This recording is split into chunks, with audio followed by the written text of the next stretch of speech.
I think the best way to address the question of improving internal communication in the workplace is to break it down into a few steps. Internal communication is all about creating the right environment, being transparent, and putting the right tools in place for success.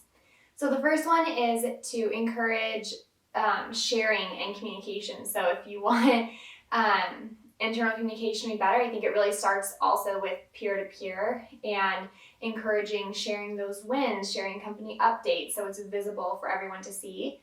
And the second is to be transparent. I think this is a huge one. If you want the communication to be more, or your workplace to be more unified and communication to be better, be transparent with where your company's at, where your goals are at, what you need to do to improve those goals. Be constantly communicating what's going on.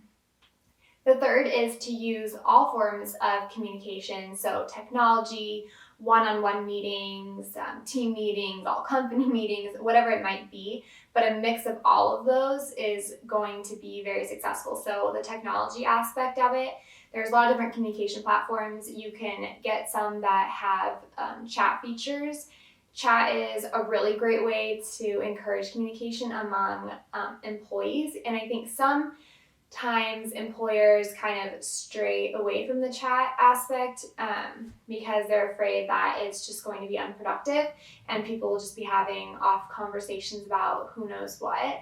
But I think that that is actually very healthy, and in the workplace it's okay because you're building relationships with other employees and strengthening those bonds, which helps build teams. So don't be too afraid of that. And then one-on-one meetings, meet with your employees, let them know where they're at, kind of like maybe what they could do to improve, what they're doing great.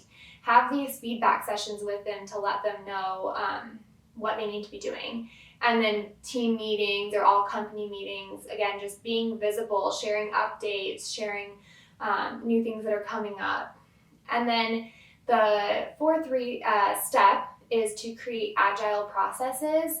I think that if you're communicating on a regular basis, and this really comes down to like the managers utilizing agility in the workforce. So say you, instead of just like assigning somebody a project and not really touching base with them again until it's done, assign them something and say, okay, let's meet tomorrow, kind of like brainstorm some more ideas for this or see where we're at, and you're adapting with the workplace because in a day, like things might change a little bit.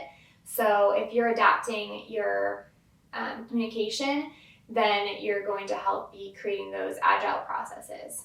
And the last step, number 5, is to lead by example. You need to be practicing all of these steps for your employees to be doing it too. So practice what you preach, and your employees will respect it more, and they'll have an easier time getting into it if you're doing what you want them to do.